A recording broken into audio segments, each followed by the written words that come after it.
ಎಲ್ಲರಿಗೂ ನಮಸ್ಕಾರ. ಇದು ಫಲ್ಗುಣಿ ನದಿ. ನಾವು ಈ ನದಿಯಿಂದ ಹತ್ತಿರನೇ ಇರೋದು ನಮ್ಮ ಮನೆ. ಇಲ್ಲಿ ಕೂರಕ್ಕಾಗ್ತಾ ಇಲ್ಲ. ಎಷ್ಟು ಸ್ಮೆಲ್ ಅಂದರೆ ಅದು ವಾಮಿಟ್ ಬರ್ತದೆ. ಇದಕ್ಕೆ ಏನೇ ಆದರೂ ಕೂಡ ಈ ಊರಿನ ಜನರಿಗೆ ಏನೇ ತೊಂದರೆ ಆದರೂ ಕೂಡ ಅದು ಕಾನೂನು ಪ್ರಕಾರ ಯಾರು ಕ್ರಮ ಕೈಗೊಳ್ಬೇಕು ಅವರು ಕೈಗೊಳ್ಳಲೇಬೇಕು. ಇದಕ್ಕೆ ಯಾವ ಕಂಪನಿಗಳು ಇದಕ್ಕೆ ಏನು ಕೆಮಿಕಲ್ ಬಿಟ್ಟಿದ್ದಾರೋ ಅದನ್ನು ತಕ್ಷಣ ಅದನ್ನು ಕಂಡುಹಿಡಿದು ಅದನ್ನು ನಿಲ್ಲಿಸ್ಬೇಕು. ಈ ಕ್ಷಣನೇ ನಿಲ್ಲಿಸ್ಬೇಕು ಅಂತ ನಾನು ಈ ಮೂಲಕ ಸರ್ಕಾರದ ಹತ್ರ ಕೇಳ್ಕೊಳ್ಳುತ್ತೆ. ರೂಪ ಅದೇ ಹಾಕ್ಲಿ ಪತ್ತೊಂಬರ್ರೆ ನಂಗೆ ಬಾಟಲ್ ಪಾಡ ಅರ ನೀರು ಈಗ ಫ್ರೆಶ್ ಆಗಿ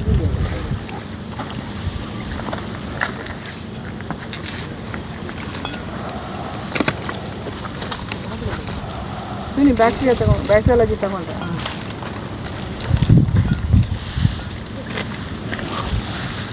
ಅವ್ರದ್ದೊಂದು ವೆಲ್ ವಾಟರ್ ಇದೆ ಅಂತೆ ಅದಕ್ಕೊಂದು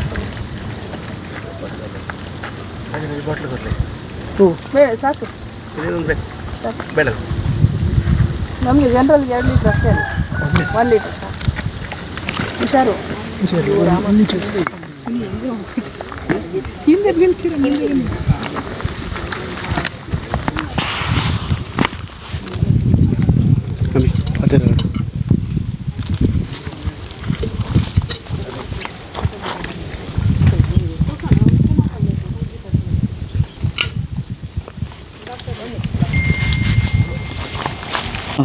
ಕೆಂಜಾರು ಗ್ರಾಮದ ಇದು ಫಲ್ಗುಣಿ ಫಲ್ಗುಣಿ ಇದು ನದಿಯಿಂದ ನೀರು ಇವತ್ತು ಹಾಳಾಗಿದೆ. ಮೀನೆಲ್ಲ ಸತ್ತು ಹೋಗಿದೆ. ಇಲ್ಲಿ ಸುತ್ತಮುತ್ತಲಿನ ಮನೆಯವರು ತುಂಬ ತೊಂದರೆ ಅನುಭವಿಸ್ತಾ ಇದ್ದಾರೆ. ವರ್ಷಂಪ್ರತಿ ಹೀಗೆ ಆಗ್ತಾ ಇದೆ. ಅವರು ಎಷ್ಟು ಕಂಪ್ಲೇಂಟ್ ಕೊಟ್ಟರು ಅವರು ಇದು ಮಾಡಲ್ಲ, ರೆಸ್ಪಾನ್ಸ್ ಮಾಡೋಲ್ಲ ಅಂತ ಹೇಳ್ತಾರೆ. ಹಾಗೆ ಇವತ್ತು ಕೂಡ ಅವರು ಪೊಲ್ಯೂಷನ್ ಬೋರ್ಡಿನವರು ಕೂಡ ಬಂದು ನೀರೆಲ್ಲ ಟೆಸ್ಟ್ ಮಾಡಿ ನೀರನ್ನು ತಗೊಂಡು ಹೋಗಿ ಟೆಸ್ಟಿಗೆ ಕೊಟ್ಟಿದ್ದಾರೆ. ಹಾಗೆ ಪಟ್ಟಣ ಪಂಚಾಯತಿಯವರು ಕೂಡ ತಗೊಂಡು ಹೋಗಿದ್ದಾರೆ ನೀರನ್ನು. ಮತ್ತು ಕುಡಿಯೋ ನೀರಿಗೆ ತುಂಬ ಹಾನಿಯಾಗ್ತಾ ಇದೆ.